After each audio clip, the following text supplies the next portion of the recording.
Hey everyone, Kelly Weber with the Bergen Realty team here tonight on our Safety and Fire Seminar. I am joined with Sergeant Liguori and Captain Rich Solimando, and we're here to talk about, safety in today's world that we're living in, and with the holidays coming up, talking about fire safety, fire prevention between Thanksgiving and Christmas.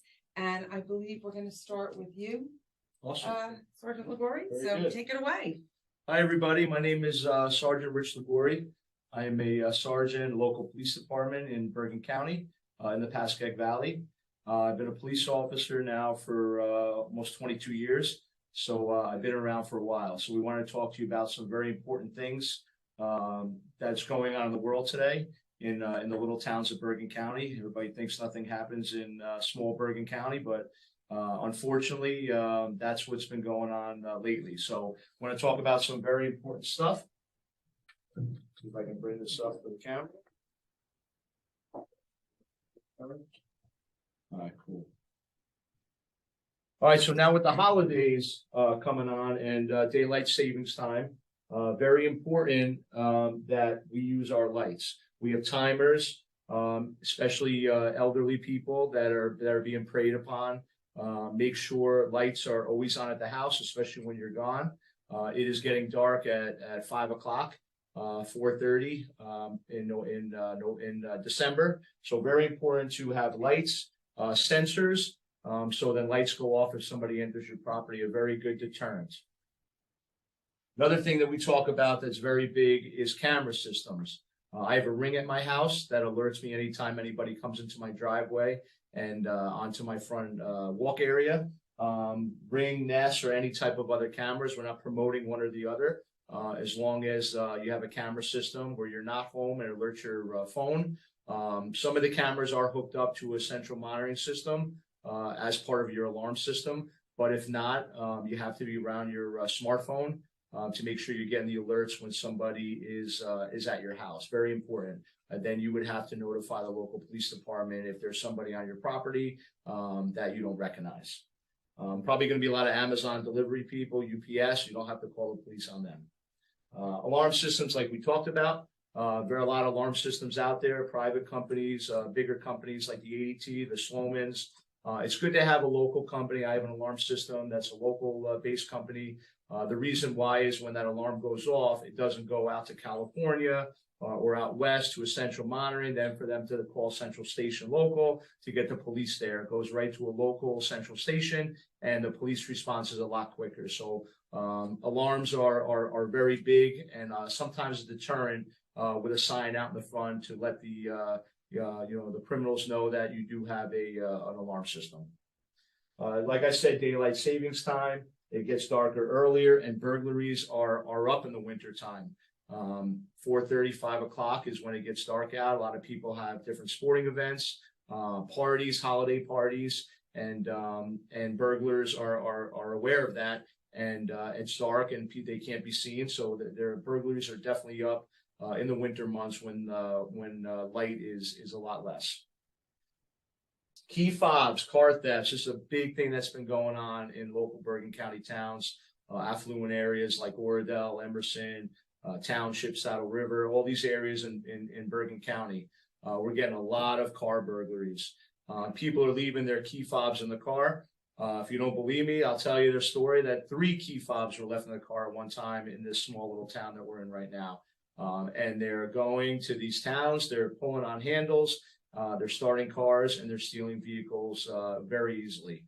They're even being brazen enough to open up garage doors inside the cars. People are leaving their garage door openers in their car with their cars unlocked. They're opening up the garage doors and taking out other cars out of the garages. So when they're entering your house into your garage, they could also enter into your house as well when your family's there.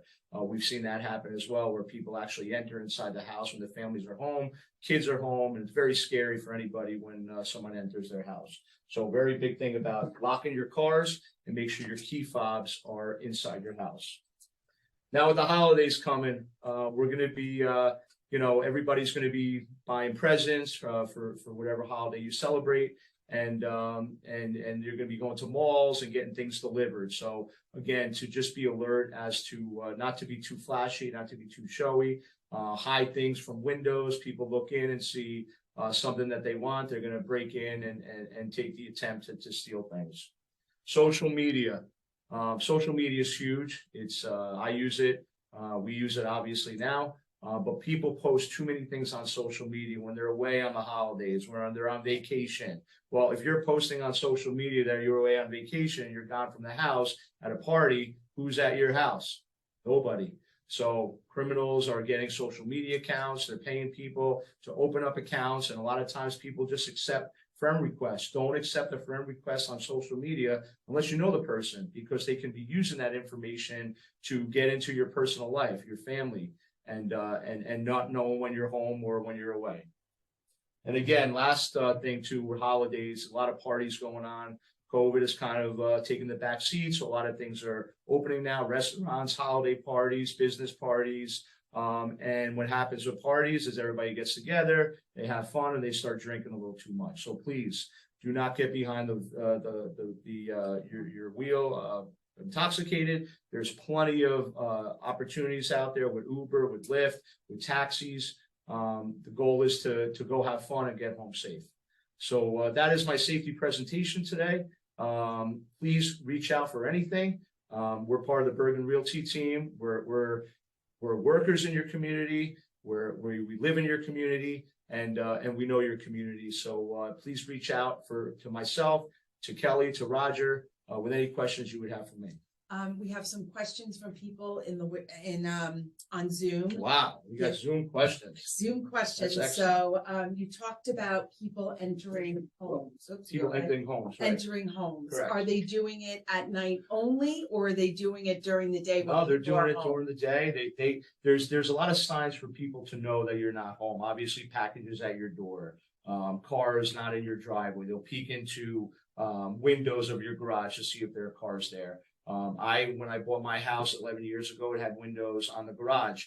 I changed out the garage doors, and now I don't have windows on the garage. It's one less thing to people to see that there's nobody home. So criminals are brazen, and they're gonna enter. And there's been too many times where they've entered houses and people have been home, and it's very scary. So there's no rhyme or reason. Do they want people home? No.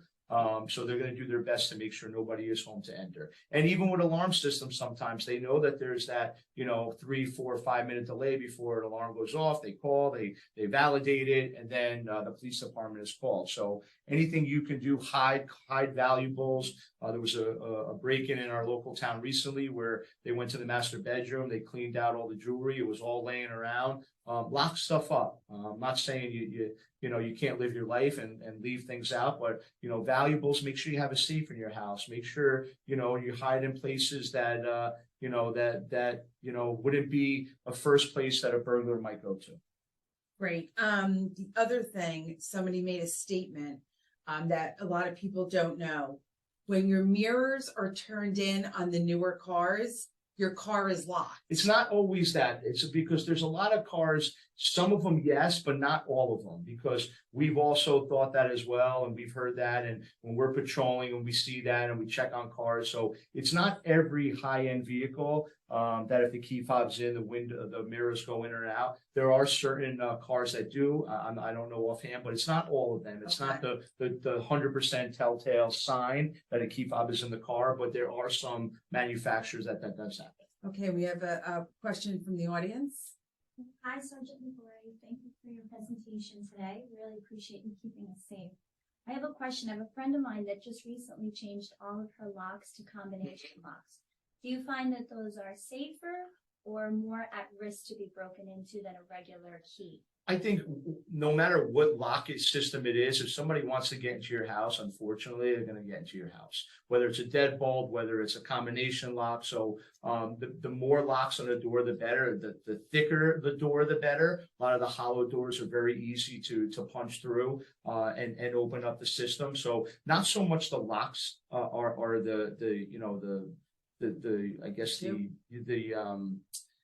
it's more the door.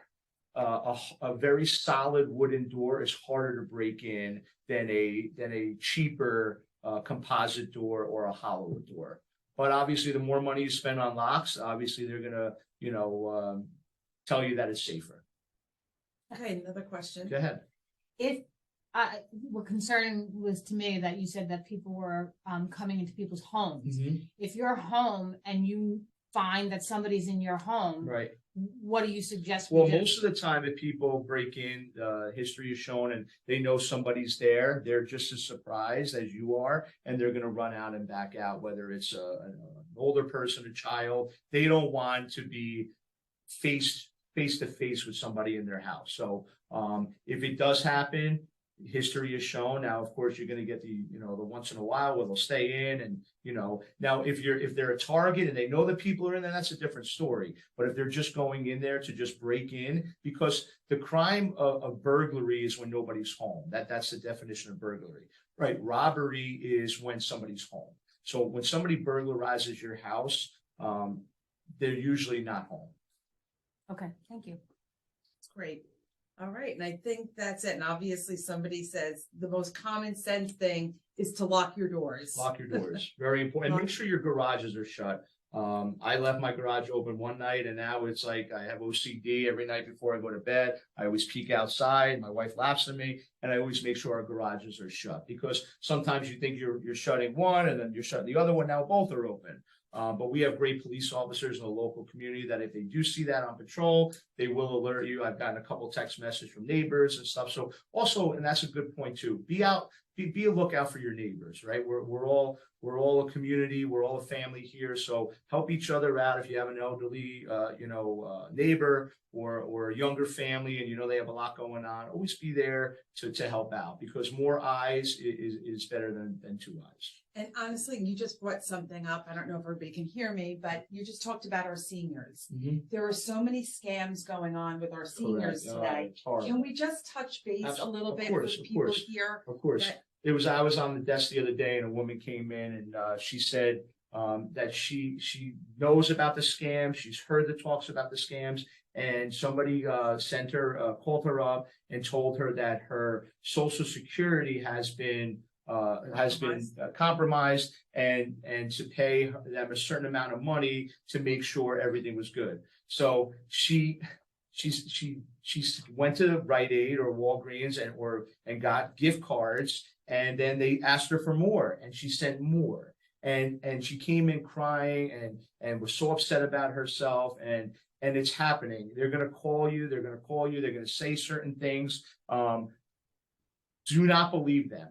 Do not believe that your grandson is being held in a prison in Canada, and if you send, $100 worth of Apple gift cards, they're going to release them, right? I know stressful situations, it happens, but if at any time you feel that it could be a scam, alert the local authorities, and we'll do investigations. But now during the holidays, you're going to see more scams going on. People are going to try to contact you. They're going to say that your Bank of America account was compromised, your Amazon account was compromised.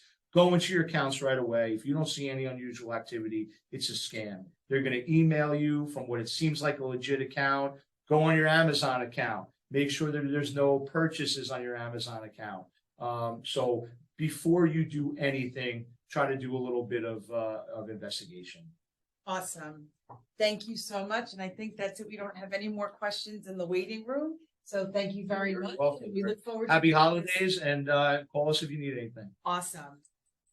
Thanks. So next up is Chief Solimando, Captain Solimando, and take it away. He's been in here and bringing, let's see, we're going to turn it around. No, you don't need me to? Okay. We're just relocating some items here. That's plugged in, so be careful. Oh, can it reach? Okay. Awesome. Okay.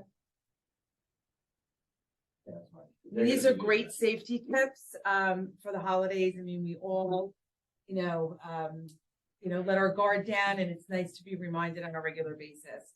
So thank you so much for coming in. All right. All right, so I'm gonna go over a couple of things with fire safety in the house. You have smoke detectors, You have carbon monoxide detectors, you have combination, and you have fire extinguishers. These are all common things that you need to have in your house. Typically, if you're gonna be selling your house, you have to have all these things, and we can go over all that also, and where they're placed. There's different types of fire alarms out there. So this looks like ones that you see in commercial, but this is also a low voltage.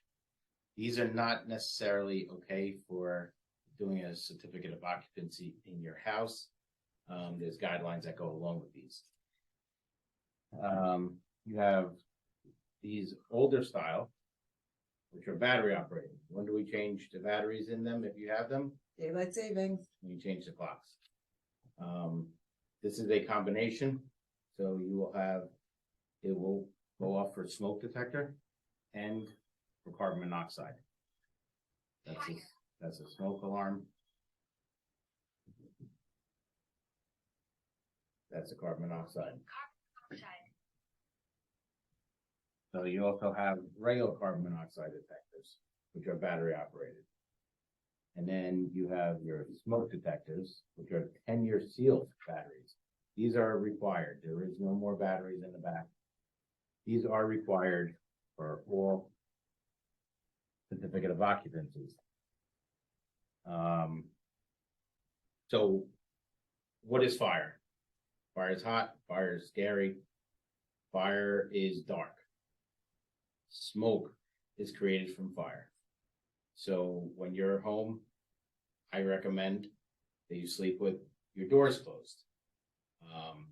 There's studies that show, very good studies that show, that when your door is closed, you have, it's like 80% more breathing air at the time of the fire. It gives you time. We have legendary construction in this area, and we have modern day construction in this area. Two major different fires. Back in the day when there was a fire in your house, you had maybe 6, 7, 8 minutes of fire burning before it really created a life hazard for you. Now you have probably under 2 minutes, and I'm giving a lot to that. Everything that we buy now is made of pretty much gasoline. It's all poly this, poly that, and everything that we have in our house is made of foams, and our mattresses we're sleeping on, our couches that we're sitting on, they're all foam.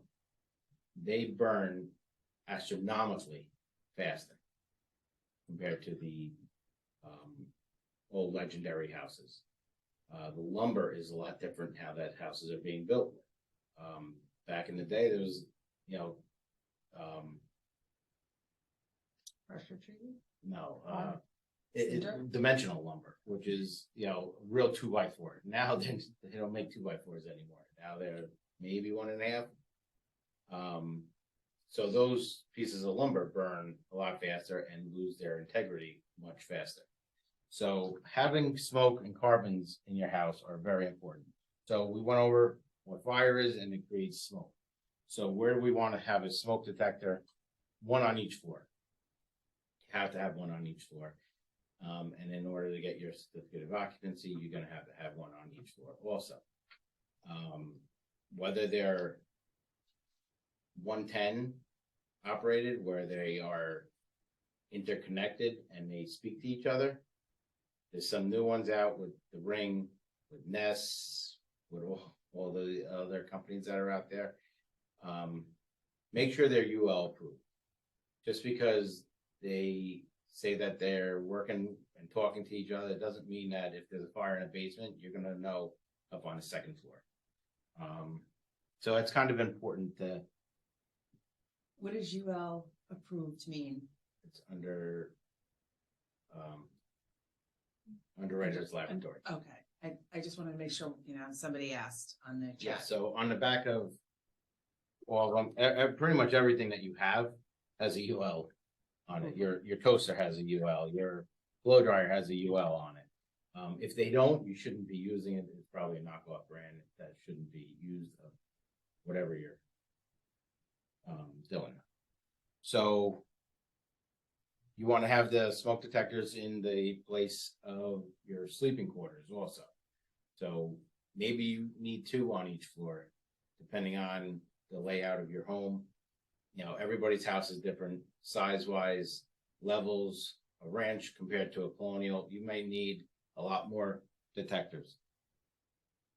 One of the most important things that you can have in your house, whether it be a carbon monoxide or a combo, is by the sleeping quarters. Carbon monoxide, colorless, odorless, tasteless gas. It's a byproduct of pretty much everything that burns. It will kill you in your sleep, and it makes you go to sleep. It makes you tired, and it's extremely dangerous. I've seen devastation. You know, you don't know that it's happening. We're a smoke detector in the house. Yes, typically you smell something burning. If it's during the day, you could be sitting at home all day for hours and never know that there's carbon monoxide in your house. Where does it come from? Your furnace, your dryer, your water heater, chimneys. This time of year, we have a lot of hurricanes that come through, weather that comes through, snowstorms knocks out the electric. You have major issues with generators. They don't want them stolen, so they put them in the garage. Well, that doesn't really work out because all the carbon monoxide comes out of that and fills up the house. If you look at the past hurricanes and all, there's some hurricanes out there that have more deaths from carbon monoxide poisoning after the hurricane than during the hurricane and what the damage that it has caused. So carbon monoxide is one of my biggest problems and pet peeves that I deal with on a regular basis. And we can go into fire extinguishers.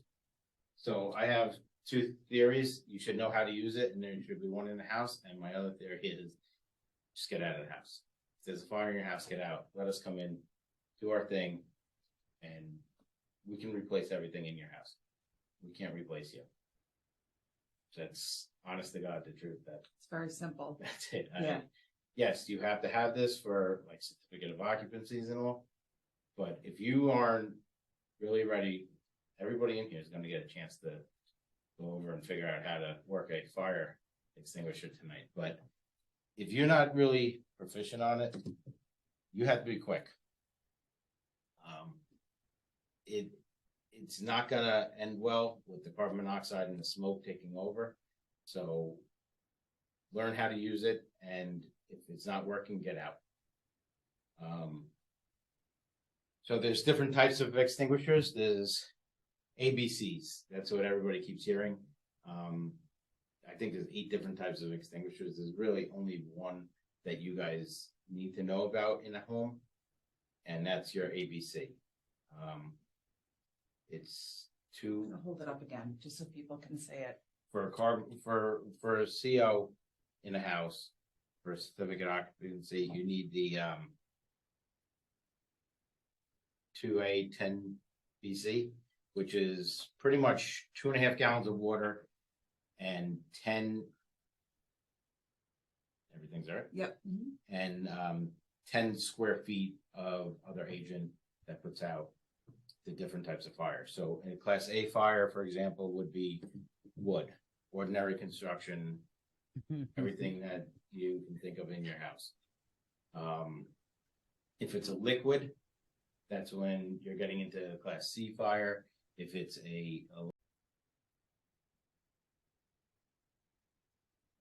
Okay, go ahead. all right, so we are leading, like Sergeant said, into the holiday season. Christmas trees, candles, wreaths, all that stuff. We're good to keep going? Yep. Christmas trees, real Christmas trees, they smell great, they look great. The problem with real Christmas trees is that they will they will dry out if you don't keep a lot of water on them, and they will burn. We've seen devastation in local towns around here.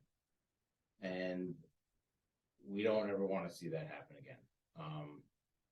All the Christmas presents are gone, the Christmas tree's gone, and their house. On the time of year where everybody's supposed to be getting together, families are being destroyed. So my suggestion would be fake tree. I know that Bah humbug. I know, but I have fake trees in my house. I grew up with a real tree because that's what my parents wanted, but I can't put one in my house. Okay, so if people do want to get a real tree, are there things like that, making sure that it's filled with water, that it's not near the heater? You need to keep it away from anything that's gonna dry it out, anything that can spark. So fireplaces, your heat, if it's too close to your radiators or something, it's gonna dry out a lot faster, it's gonna use up a lot more water. You gotta keep water in that thing. They do sell chemicals to spray on it before you bring it into the house that are fire resistant. You're an advocate for the artificial tree. Yeah, there's a lot of trees outside. Real trees are outside. We do have some questions. I have a quick question. Yeah, go ahead. So before Christmas comes Thanksgiving, and we hear about these deep fried turkeys. Oh, deep fryer. Yeah. Deep fried turkeys. Can we talk about the safety and how to make sure you're safe? Don't put the frozen turkey in the deep fryer, that's for sure. Wow, that's interesting, and I'm sure people don't know that. No, they do it.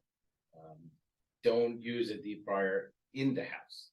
Don't use it in the garage because it's cold outside and you don't want to be outside.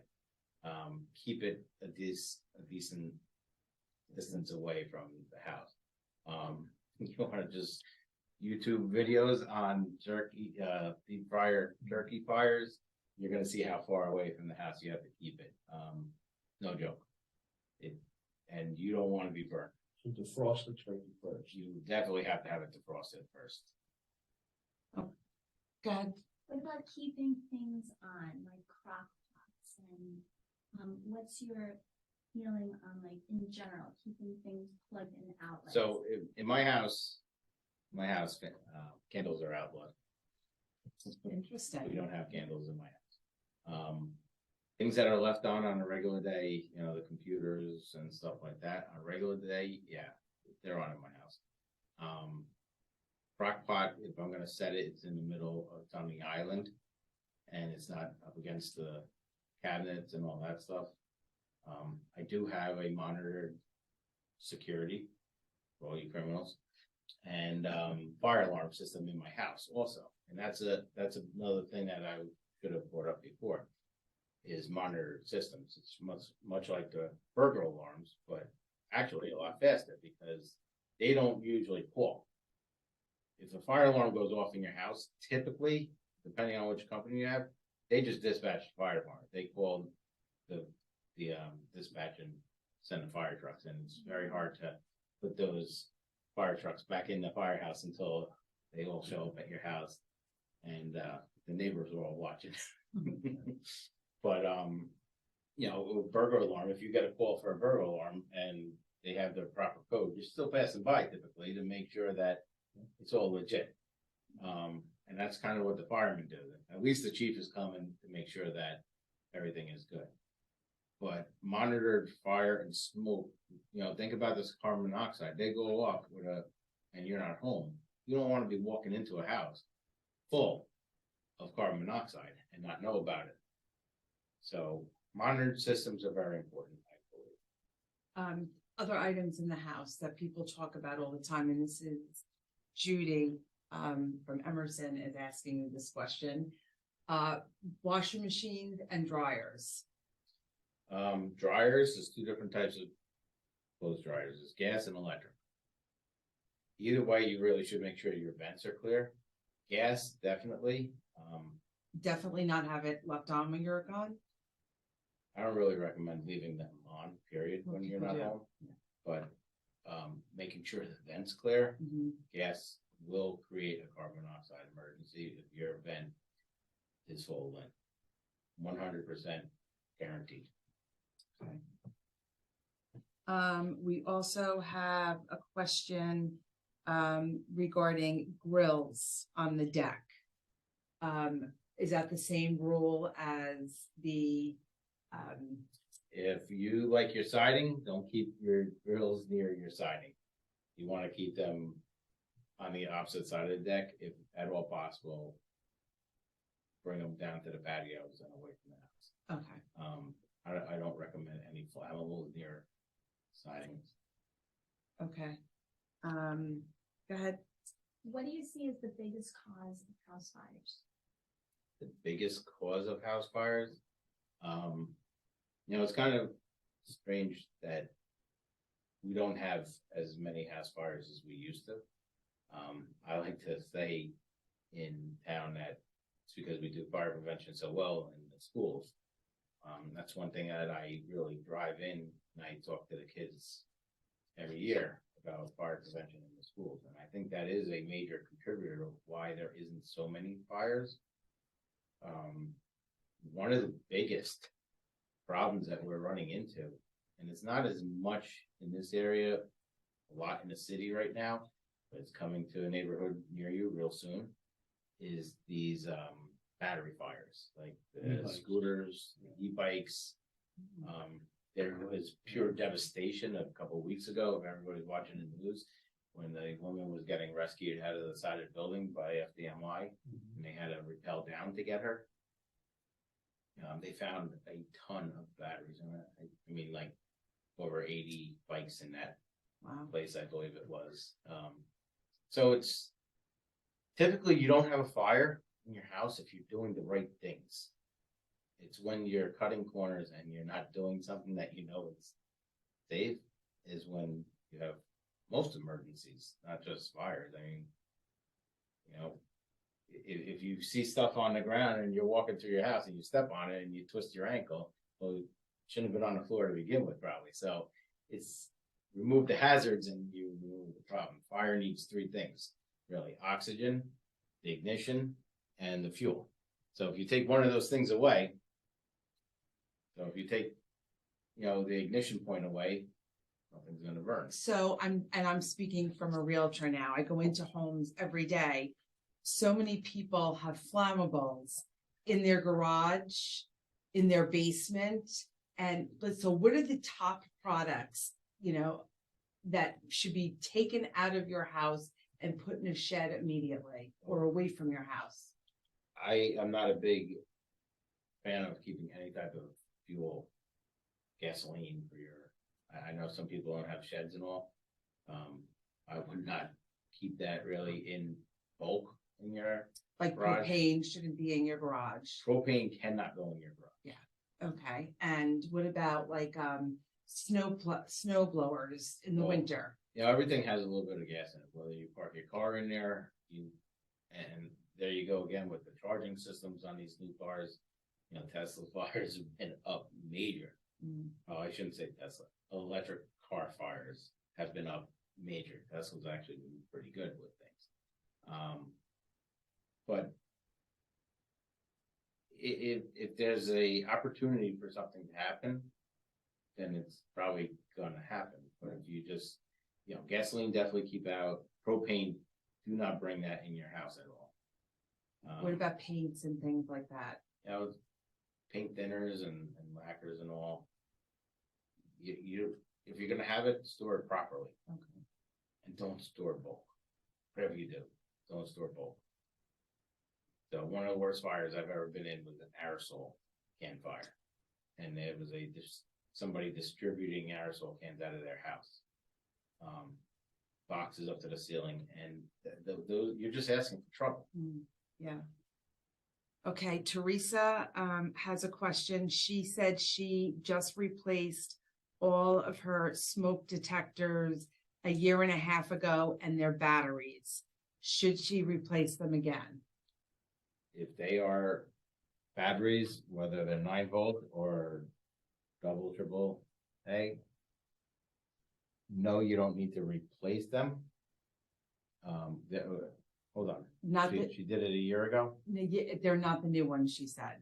I mean, you're supposed to change the batteries when you change your smoke, when you change the clocks. if you're gonna be selling, first of all, you should call me. Second of all, you should, get all the 10-year sealed batteries.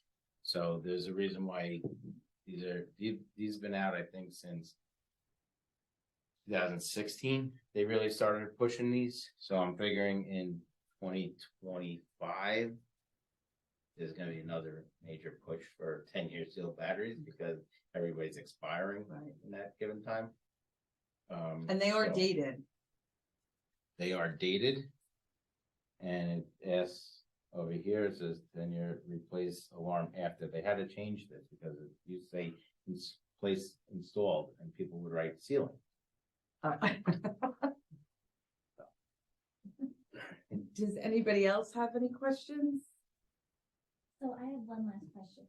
So if, say you're upstairs in the bedroom, and say you're in your bedroom and your kids are in their bedroom, and you have a feeling that you smell something, what is should you stay in your bedroom and close the door, try to get out of the house right away, if you think it's around the stairwell?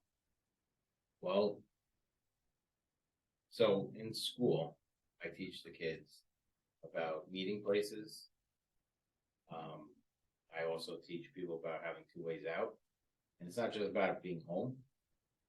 You go to the theater, I mean, Sergeant should be able to touch on this also. You go to the theater, you want to have 2 ways out. You go to a mall, find 2 ways out. You go to hotels, find 2 ways out. You don't know how many doors are between you and an exit. Once again, fire start. You know, you don't want to be figuring that out and looking for that, hopefully that red box up on the top that says exit that is covered in smoke at the wrong time. So me personally, I would be grabbing my kids and getting out of that house.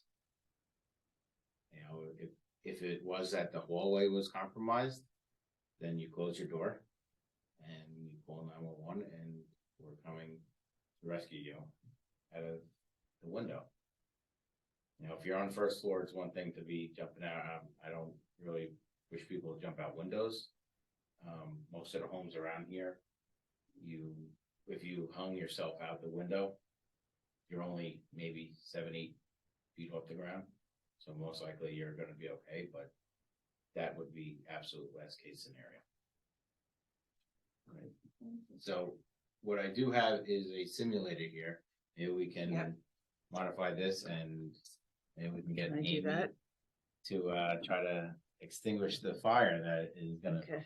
So it's very important to know how to use these. Just because we have them in the house, usually when you move into your new house, this is hanging on a wall near a door. And the first thing you do is take that off. You put it in the basement or you put it under the sink, and you don't want this ugly thing hanging on your wall. But does anybody know how to use it? Typically, no. So we use something called pass. This is how we teach. It's pull the pin, you activate it, and you sweep. So you want to sweep the fire. This here is a simulator. We're gonna go over it quick, and you want to hit the base of the fire and sweep it. It's gonna say stand over on the other side. So what you want to do is hit the base of the fire.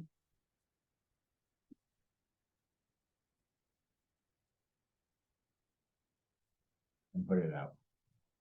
And that's the pattern that you want to do. You want to sweep it back and forth. And it looks like you got that fire out in 12.3 seconds. They did pay me good money to put out fires over the years. So. Amy. So this is a class A fire. So that means it's like the wood saw. Pull it in.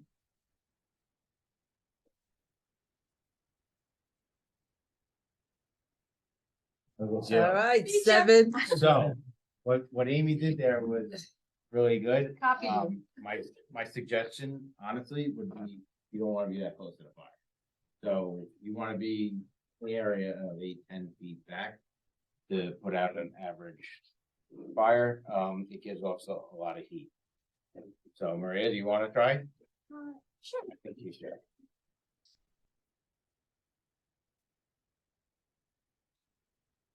So you're gonna pull the pin. Oh, okay. Pull the pin. You're gonna aim it, you're gonna sweep the bottom of the fire. The You're top, gonna squeeze. right hand.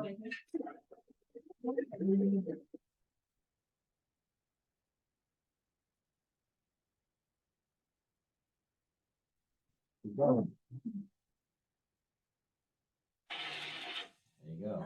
Fires could be stubborn. Okay. Birthday Fires candles, probably they'll will go be. off. Note to the audience, make sure Amy's with you when you have a fire. Because Not Maria. she's your best chance at surviving. Kelly, would you like to? No, I don't want to try it. Go I ahead. do not want to Yeah. try it. don't want me on I'd your like to call Sergeant Liguori back So up here. usually what happens is when we pull up on a scene, we know where our fire hydrant is. Why, Rich? Why do we know? Why do firemen know where fire hydrants are? Because we show them where it is. Oh, because your police car is parked in front of them. Not my car. I really and truly want to thank both of you for being here tonight. This was very informative. I want to thank everybody who joined us on Zoom and everybody who came here tonight. So thank you guys so much. We're going to try to do this once a quarter because I really think we can't stress enough all the safety safety procedures that, you know, people take for granted every day. And I'm sure with the holidays coming up, you're able to reach out to the police. They're here to help. Same thing with our fire department. People And do take it for granted, and just because we're in these little communities. things happen. And different times of the year actually dictate things that we concentrate more on. So we're talking more about holidays now and getting darker earlier. And we know certain patterns happen with the time of the year. So we will bring this back up in the spring and yeah, absolutely. Great. Well, thank you, everybody. Thank you, gentlemen. Of course. And we'll see you next time. Thank you. Thanks. Thank you.